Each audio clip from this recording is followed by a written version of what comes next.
मला चहाही करता येत नव्हता, ते मी आत्ता जे करते ते हे त्यांनी हे खरंच? हो, मला चहा पण करता येतो. माझी आणि प्रसादची पहिली भेट म्हणजे आमचं जमल्यानंतर दुसऱ्या तिसऱ्यांदा जेव्हा तो घरी आला तेव्हा आई प्रॉपर असं कांदे पोहे वगैरे नाही नाही नाही नाही नाही ना? नाही नाही नाही नाही एकटा मित्रांबरोबर जेव्हा घरी हो, आला हो, ओके. आणि आमचं रिहर्सल नाटकाची संपली आणि घरी आला होता. हम्म. तर माझी आई ऑफिसला मी म्हणलं तसं नोकरी करत होती, तर मग ती नव्हती. तर आता तर घरी आल्यावर काहीतरी विचारलं पाहिजे, हे संस्कार ना येत काहीच नव्हतं, पण विचारलं तर पाहिजे. तर मी म्हटलं चहा किंवा कॉफी काय पिणार, तर तो म्हणला कॉफी. तर म्हटलं मला येत नाही, पण मी ट्राय करते. ओके. आणि तेव्हा असं युट्यूब वगैरे नव्हतं ना, काहीच किचनमध्ये नव्हतं. जाऊन चोरून माझ्याकडे मोबाईल आईकडे बघितला. रुचिरा नावाचं पुस्तक होतं, जे हां. मी पुस्तक घेऊनही आले लग्नानंतर आणि त्यात बघूनच मी खूप वर्ष स्वयंपाक बनवला. पण त्याच्यात चहा कॉफी काहीच नव्हतं. नाही ना, म्हणजे त्याच्यात भाज्या चहा कॉफी बेसिक असतं ना. नाही आता लोकांना सांगायला हो, आता त्याचेही व्हिडिओज आहेत ना गं. बरोबर. हो, की तेव्हा परफेक्ट चहा कसा बनवायचा, करेक्ट. परफेक्ट हा कॉफी चहा, कशी तो चहा बनवायची. असे येस, 50 प्रकार आहेत आता. हो, हो, हो. साधा चहा कुठेच नव्हता ना, कुणाला विचारणार? हं. तर मी घेतलं पातेलं. आता रोज आईला बघत होते, त्यामुळे एक बेसिक नॉलेज हां, होतं, बघून. कशात काय घालायचं. म्हणजे आता चहामध्ये काय पोहेच घालायचे, एवढी एवढी बिनडोक मी नव्हते ना. हां. चहा पावडर हं, घाला वगैरे. हं. ज्या पातेल्यात मी कॉफी करायला घेतली, हां, ते पातेलं आदल्या दिवशी आईने, अर्थात ते भाजीचं पातेलं होतं. ते हां. धुवून पालथं घातलं होतं. हं. पण ते भाजीचं पातेलं असल्यामुळे त्याला एक तेलाचा, भाजीचा, एक मसाल्याचा वास असतोच. होता. हां, हां. कॉफी केली, कॉफी गाळली आणि कॉफी जेव्हा मी अशी कपातनं घेऊन गेले, त्याच्यावर असा तेलाचा तवंग होता. ही माझी प्रसादला मी दिलेली पहिली डिश आहे. त्याचं असं झालं, काय मसाल्याची कॉफी केली? हे का? आणि तिखट लागत होती गं ती ओह! तेव्हा मला बरं त्यालाही कळलं नाही, मलाही कळलं नाही, की बिनसलं काय आहे. हं. घरी आल्यावर आई म्हटली, "अगं ते भाजीचं पातेलं होतं. त्यात कशी कॉफी केली? चहा कॉफीची भांडी वेगळी असतात."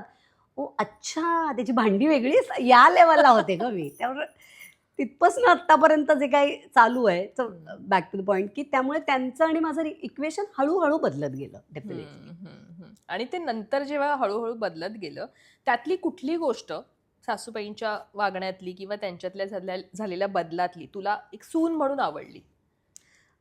त्या खूप काय म्हणूया, माणसं धरून ठेवणं, माणसं प्रेमाने जोडणं, येणाऱ्यांचं अगत्य करणं. हं. सो हे मला डेफिनेटली काय म्हणू त्यांच्याकडनं घेण्यासारखं आहे, की त्यांनी जॉइंट फॅमिली होती आमची. त्यांच्या जावा, त्यांचे दीर सगळे एकाच ठिकाणी राहत होते. हं, हं, खूप मोठं कुटुंब पाहिलंय त्यांनी. त्यामुळे सतत माणसांची वर्दळ, हं. मग त्यांची पोरं, त्यांच्या सुना, असं ते एक वाढतच गेलेलं कुटुंब आहे ना. हं, हं, त्यामुळे हं. एवढ्या माणसांमध्ये राहून, एवढ्या शिकलेल्या, नोकरी करणाऱ्या, पण एक खंबीर अशा उभ्या राहूनही त्यांनी माणसं जोडून संसारही एकदम असा निगुतीने करणं, ही हं. घेण्यासारखीच गोष्ट आहे. निश्चित. पण आता जे असतं ना, आपण आपल्या आईकडनं काही गोष्टी घेतो हं. आणि आपण आपल्या सासूकडनंही काही गोष्टी शिकतो. मंजिरी आईकडनं काय शिकली ह्याच्याबद्दल तू सांगशीलच, की कोणत्या गोष्टी आपण घेतल्या, ग्रॅब केल्या, आपण आईकडनं घेतो आणि सासूकडनं कोणत्या 2 गोष्टी घेतल्या? माझ्या आईकडनं मी अत्यंत निर्भीडपणा, अत्यंत काय म्हणू, एक बेधडकपणा, हं, होईल, करू, चुकू पण करू, काही झालं तरी करू. माझी आई अत्यंत खमकी होती हं, आणि इतकी काय म्हणू, स्वतःच्या टर्म्सवर तिने तिचं आयुष्य फुलवलं होतं हं. आणि कमाल बाई होती माझी आई.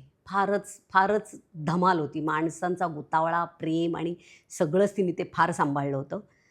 आणि सासूबाईंकडनं मी प्रसादच घेतला नाही का गं आता? ज्याने माझं आयुष्य परिपूर्णच पूर्ण झालं. झालं. हं, हं, तर हं. आता आणि वेगळं काय त्यांच्याकडे आणि घेऊ? इतका चांगला मुलगा हो, की हो. जोडीदार म्हणून आम्हाला दिला. खरं आहे. नाही तेच. आता मी तुला एक विचारेन, की निर्माती म्हणून तू आता स्वतः इथे आहेस. पूर्णपणे तुझा एक प्रवास वेगळा सुरू आहे. गृहिणी म्हणूनही तू त्याच पद्धतीनं काम करतेस आणि ते सगळं सांभाळतेस आणि हे करतेस. मला तुला विचारायचं आहे, की प्रत्येक टप्प्यावर तू बदलत गेली आहेस. तू आज जर मागे 10 वर्ष किंवा 15 वर्ष, 20 वर्ष जाऊन मागे बघशील, तर तो मंजिरीचा जो प्रवास आहे, त्या मंजिरीचा, त्या आत्ताच्या मंजिरीचा, यातला तुला एक मोठा बदल तुझ्यामध्ये कोणता जाणवतो, जो आवर्जून आज तुला सगळ्या स्त्रियांसोबत शेअर करायला आवडेल? माझ्याकडनं एक बारीकशी चूक झाली असं म्हणू शकते मी, की मला असं वाटतं, की मी आत्ता जी आहे प्रणाली, तीच मी माझ्या यंग एजमध्ये होते. सेम. हां.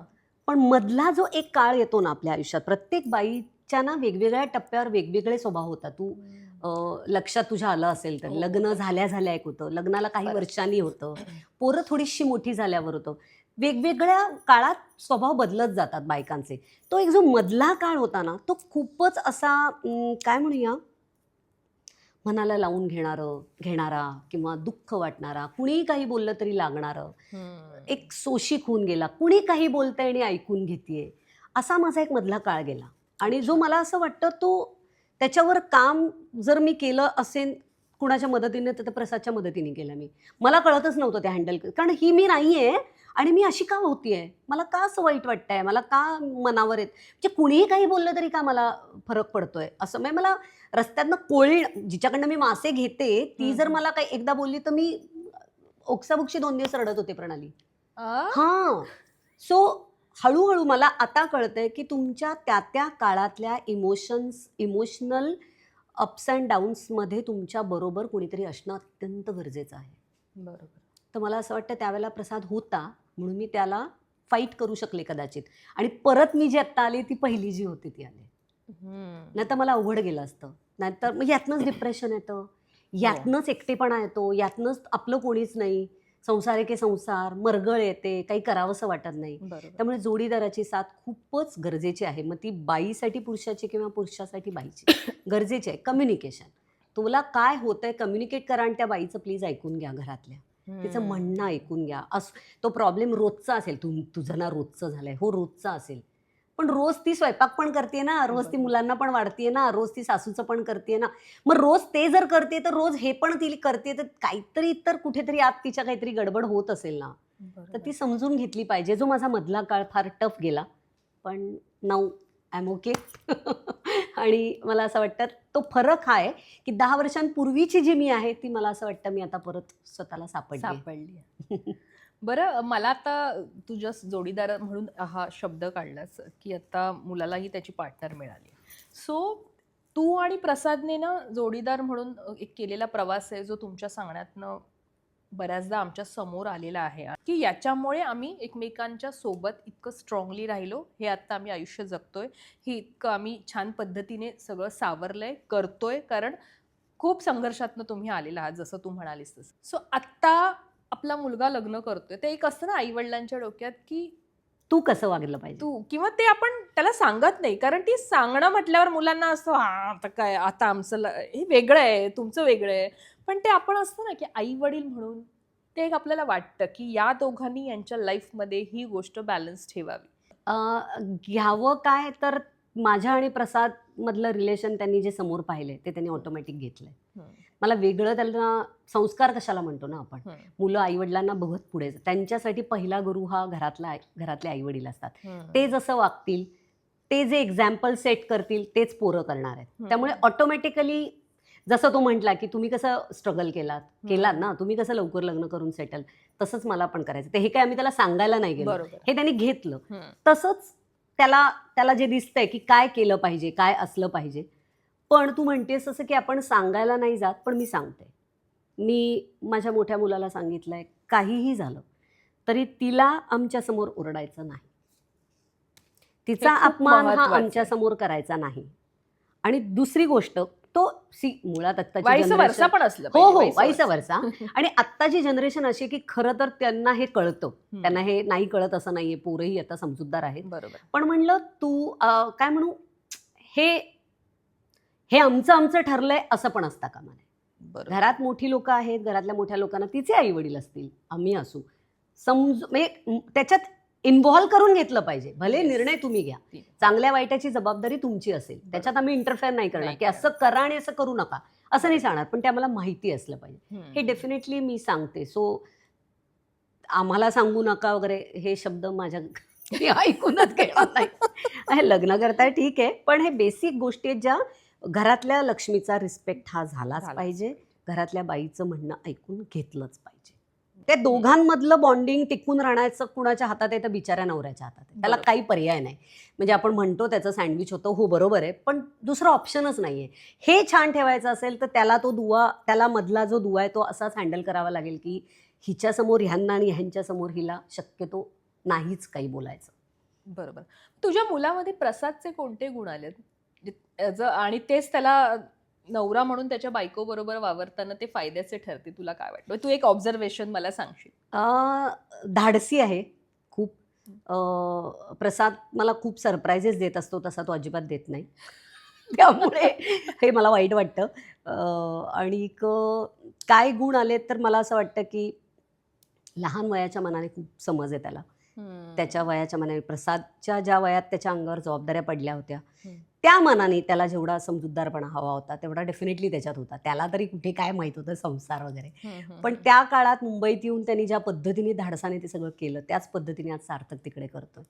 तो डेफिनेटली प्रसादमधला हा मोठा गुण आहे त्याच्यामध्ये. आणि तुझ्यामधला? माझ्यामधलं सगळं आहे त्याच्याकडे. आणि जास्त वेळ तुझ्या सोबत हो, आणि पहिलं मूल असतं ना का ते, त्यामुळे ते जरा ऍक्च्युली धाकट्यामध्येही माझ्यातलंच जास्त आहे. पण तरी मोठा मी आता मोठ्याचा विषय निघालाय म्हणून मोठ्याबद्दल सांगते. शेअर करायचं असतं सगळं, त्या वेळेला बोलायचं असतं.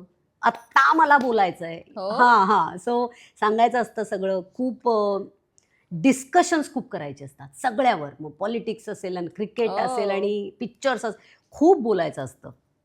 तसा तो खूप शांत आहे. पण 1-2 माणसं सोडली तर बोलत नाही तो, पण ज्याच्याशी बोलतो त्यांच्याशी खूप बोलतो. सो माझ्यातलं सगळं आलंय त्याच्याकडे. आणि बायको बरोबर राहताना किंवा तिच्या बरोबर संसार करताना या तुझ्यातल्या गोष्टी त्याने घ्याव्यात, तर ती गोडी वेगळी असेल त्यांच्या हीच सरप्राईजेस दिले पाहिजेत. नाही ग. आणि ती बिचारी इतके सरप्राईजेस देत असते त्याला काय काय, आणि त्याच्यावर रिॲक्शन. तुला माहितीये सरप्राईज देणं जितका मोठा टास्क आहे ना, तो घेणं पण एक मोठा टास्क आहे. तो अनेकांना घेता पण येत नाही बघ, रिॲक्शनच येत नाही. तसा आहे सार्थक. ती बिचारी देत असते पण तो असा जरा गांगरून गेलेला असतो एकदम. तो ती करत असते बिचारी. मग मी जरा मध्ये मध्ये कर काहीतरी असं. पण हे हवं ना, सासूकडनं पण हवं.